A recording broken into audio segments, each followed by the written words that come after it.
Hello everybody, here for another video, and this is a film that I've actually been wanting to talk about for a long time. This is one of my personal favorites I grew up with as a kid, and I actually have a lot to say about it. So this is The Dark Crystal. Dark Crystal came out all the way back in 1982, so this year actually marks the 40th anniversary of this film. It's 40 years old now. This is actually the brainchild of Jim Henson. Jim Henson, who co-directed the movie with fellow Muppeteer Frank Oz, who was one of Jim Henson's best friends, who worked with him in the years where Jim Henson was the creator of the Muppets, you know, for the series like The Muppet Show, and of course a couple of the feature-length Muppet movies before The Dark Crystal came out. This is like a change in pace for Jim Henson, because he's more known for doing kid-friendly stuff like The Muppets and all that, but now all of a sudden he does this incredibly different, slightly darker fantasy tale that it feels like out of left field, pretty much, like a complete departure from the stuff he's known for. The story of the Dark Crystal is a bit convoluting, so I'll try to basically explain it as best I can. On a faraway planet, there is a crystal that holds everything in the balance, until one day it shatters and a tiny shard is pulled out of the crystal, and because of that, the planet is literally split apart. Two new races suddenly appear. There's the race of the Mystics, which are a race of pure good. That's one of the Mystics right there. And the other is the Skeksis, the race of pure evil. And that's one of the Skeksis right there. The Skeksis take control of the castle in which the crystal resides in, and ultimately they pretty much rule the planet with an iron fist, and they use the crystal's powers to basically to live forever. And for 1,000 years, they rule the planet with an iron fist, destroying all forms of life that comes across their way. That is until they learn of a prophecy that in order for the crystal to be fully healed back to its normal state, there is a race of Gelflings.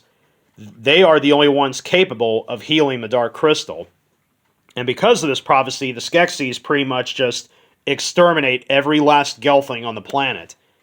But the Mystics managed to save one, a Gelfling named Jen, and that's Jen right there.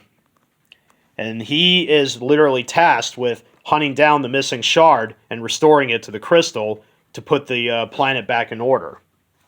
And along the way, he comes across another Gelfling, Kira, a female, and they discover, unfortunately and horribly, that they're the only two left of their kind, and Jen finally knows his true nature, to find the shard and heal the crystal. So that's pretty much the gist of the movie in a nutshell. I know it is a lot but yeah, for a movie that's only 93 minutes long, it really, yeah, there's the runtime. Yeah, it's only 93 minutes. Come on. There you go. Yeah, sorry, I'm messing with the focus here. But yeah, for a movie that's only 93 minutes, it sure packs a whole lot into this film. It really does. The Dark Crystal was released all the way back in 1982. The funny thing is, the original studio that put the movie out was Universal, but the movie on Blu-ray was released by Sony. Was because Sony, I think, at the time did sort of have the rights to the Jim Henson Company. And the Universal logo is still on the movie regardless. But Universal must have given up the rights maybe, I don't know how long after the movie came out. I don't know. And the movie was actually a moderate hit when it played in theaters. It was made on a $15 million budget, and it grossed around $40 million domestically. So the movie actually did earn a profit. But it could have been bigger had it not been going up against E.T., the extraterrestrial at the time, which is where most of the revenue went, because everybody wanted to see that movie instead of this little-known fantasy film. But honestly, and the movie was actually met with pretty decent reviews by critics. Some of them actually complained about the darker tone of the film, even though it's supposed to be a family-friendly movie. And that's a subject I kind of want to bring up rather quickly, is that what was the target audience for this film intended to be? Kids? Hopefully not, because this isn't exactly a kid movie. Well, it's a PG-rated film, so technically it is. But problem with The Dark Crystal is that it's a rather dark movie. Lots of dark imagery, and a lot of creepy imagery, too, because some of the creatures in the film are actually the stuff of nightmares. Like, look at the Skeksis. That's just one of them. and he's actually not the creepiest looking of them all. And there's some, like I said, there's some creatures in this film that are literally nightmare inducing. Lots of them. And even the production design of the film is kind of dark and morbid. I mean, it looks like something out of a Tim Burton film or anything by Terry Gilliam or Guillermo del Toro. Any of their stuff. This is like something out of what they would have done. But, you know, and there's very little humor in the movie. Not a lot, but what's there, though, you know, I guess will satisfy some fans. But younger kids probably won't get the humor. They won't. So I don't know if this is exactly the kind of movie that, you know, a little kid would want to watch. But nonetheless, I would probably, you know, anybody ages 10 and up probably will enjoy the movie, but if anybody under that, it might actually terrify them a little bit. So now on to the Blu-ray. The Dark Crystal has been released countless times on home video. I actually have watched it on VHS. That's actually the first time I saw the movie on the Thorn MI video release, which was obviously not of the best quality, but it was the only way I could see the film at the time before I acquired. This is actually the third version of the film I've actually owned on home video. I've owned 2 DVD releases prior to that. There was a special edition by Sony in '99, and there was the anniversary release in 2007 for the film's 25th anniversary. And now, 2 years after that, is when the Blu-ray comes out. Now, there has been another Blu-ray release, another anniversary version that came out, I think, in 2012 for the 30th anniversary of the movie. And then it got released on 4K. But honestly, I'm not really into 4K. Blu-ray, I'm still impressed with Blu-ray. And honestly, the Dark Crystal on Blu-ray is pretty amazing. I'll go ahead and pop it open here. Yeah, I like the work, the reverse cover sleeve, which I thought was pretty cool, and there's the Blu-ray, which is pretty nice. The artwork on the front cover here is pretty amazing. It's not the original cover art, but what's on here is pretty amazing. I like it for what it is. The video quality on the Blu-ray is simply stunning. It looks gorgeous. Lots of detail. A few spots where it gets a little murky and out of focus, but what the Blu-ray offers is pretty amazing. So out of 5 stars, I would give it a 4.5. 4.5 out of 5. As for the audio, it's also really good. I don't think it's as strong as the video, but it does suffice very well. And the audio is in 5.1 true Dolby HD audio, and it sounds really good. Out of 5 stars, the audio gets a 4. As for the bonus features, the Dark Crystal comes jam-packed with a wealth of material on the film. Here's a few Blu-ray exclusives. If it ever goes into focus. Here we go. Book of Thra, Dark Crystal Collector.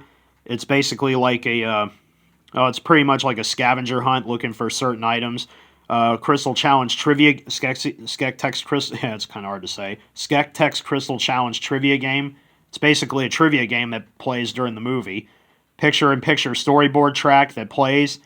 And there's an introduction by the screenwriter on the original Skeksis language deleted scenes, which is down here. I'll get to it eventually. It also comes with the other bonus features that came from the previous releases. Not everything. I'll get to that in a moment. There's an audio commentary with Brian Froud, who was the conceptual designer of the movie. And he actually does speak an awful lot about the film. He goes into great detail, speaks about his friendship and his friendship with Jim Henson, who sadly is no longer with us since Jim Henson sadly passed away back in 1990. Rest in peace, Jim. You were one of the greatest storytellers of our generation. World of the Dark Crystal documentary. It's a documentary that was made during the production of the film, so it's going to look older and outdated, but it offers a wealth of material on the making of the film. Lots of stuff here. The creature designs, the conceptual artwork, building the world of the Dark Crystal. It's pretty amazing stuff. Reflections of the Dark Crystal is a brand new documentary that was made around the time the anniversary DVD came out in 2007. So it's a 2-part documentary. Light on the Path of Creation and Shard of Illusion. It's a brand new retro, and it also offers long lost test footage of creatures that were used in the movie, and offers interviews with several people that worked on the film and their collaboration and their reflection on working with Jim Henson. The original Skeksis language, apparently there was a deleted scene where the Skeksis were actually seen speaking in a native language. Now, what language that was, I'm not exactly sure. But unfortunately, I think due to test score reactions, they probably cut the scene out.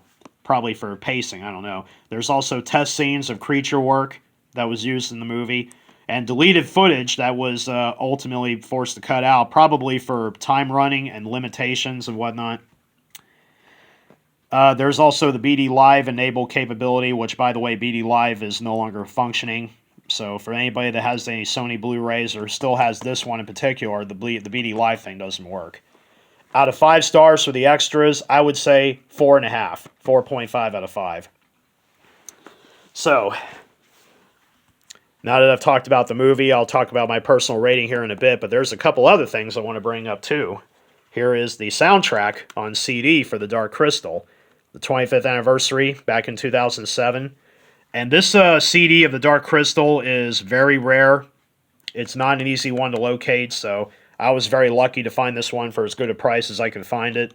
So, this is not the complete film score, but what's on here, though, will be enough to satisfy fans. And the film score by Trevor Jones is incredible. The music is one of the best elements of the movie. I dare say the music, and yeah, The Dark Crystal, unfortunately, was not nominated for any Academy Awards. No, it wasn't. The film did win the Saturn Award in 1983 for Best Fantasy Film. It picked up a BAFTA nomination for its visual effects, but I might as well go quickly say, when it comes to The Dark Crystal, when it comes to Oscar nominations, this is what I think the film should have been nominated for. There's at least 3 that I can think of that it should have been nominated for.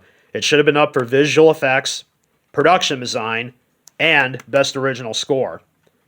The score is incredible, and it's so memorable, you're going to be humming it for days to come. I guarantee you. Oh, and by the way, the Blu-ray, the Sony Blu-ray, you can still find pretty cheap. Any of the home video incarnations are... I mean, a buddy of mine actually bought the 4K Blu-ray at a Best Buy for like $10.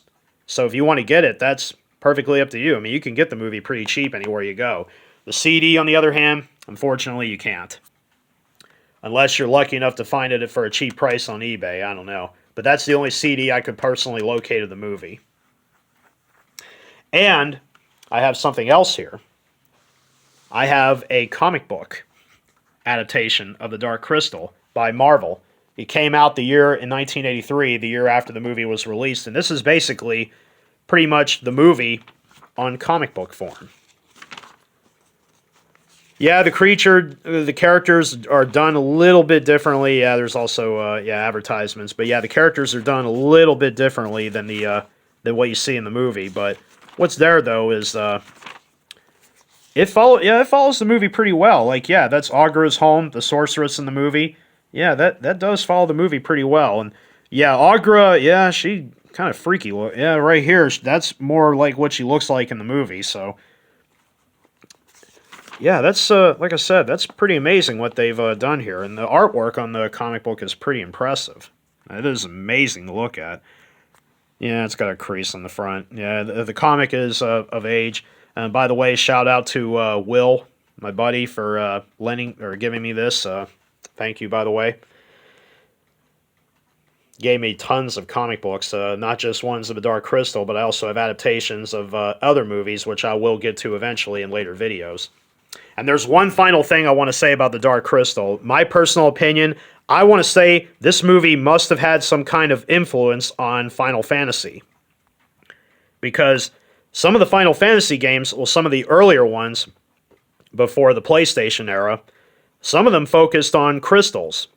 I know I think Final Fantasy IX focused on a crystal in the end, but some of the earlier games focused on a crystal that kept the universe and the worlds in balance until some usurper comes along and tries to use the crystal's powers for their own personal benefits and throws the whole entire worlds in throws all the worlds into chaos. And that's kind of what happens in The Dark Crystal. So I want to say this movie had to have had some form of influence on Final Fantasy. I mean, this movie came out many years before the first Final Fantasy game was even conceived and made. So I want to say it had to have had some form of influence. If anybody wants to agree with me on that, they're more than welcome to. If you don't, that's fine, but that's my personal opinion. So for the movie itself, out of 5 stars, well, The Dark Crystal, honestly, being one of my personal favorite films, it gets a solid 5 out of 5 for me. I highly recommend this movie. This is obviously not a film that's meant to be for kids, but, being created by Jim Henson, who, almost everything he worked on is kid-friendly, but The Dark Crystal is just one movie that kind of doesn't really hold that mentality. But nonetheless, though, I highly recommend this film. It is not a very fast-paced movie. It does have a few slow moments, but it's all about world building. That's what the movie's focus really is. It's about world building. It's about character building. And honestly, that's where the strength of the movie comes. The visual effects, while, yeah, they're primitive, but for one of the very first films that has no human characters in the movie, which is something I should have talked about, but honestly, yeah, there are no human characters present in the entire film, so that's pretty amazing to get a movie made like that. So yeah, the visual effects, I think, are still very amazing to look at. The production design is incredible. The musical score is phenomenal. And honestly, I think the score alone should have been nominated for an Oscar. That's how good it is. And I'm not going to lie, I think this movie holds up very well, and I think this movie was way ahead of its time when it first came out. So, the Blu-ray is a top-notch disc. If you're looking to add movies to your Blu-ray collection, The Dark Crystal is one I highly recommend you pick up. The Blu-ray is great, the video is stunning, audio sounds great, the extras are plentiful, but the movie itself is what gets the high color mark for me. 5 out of 5. Perfect. I highly recommend it. And the comic book, I don't know if it's limited. I'm not sure. It doesn't say limited anywhere around it, but obviously due to the look of it, I would say it's a very limited release, so it's definitely a very rare one. So anyway, this concludes the presentation. I hope you enjoyed it, and please definitely subscribe to my channel, for I will be continuing to post more videos in the days to come.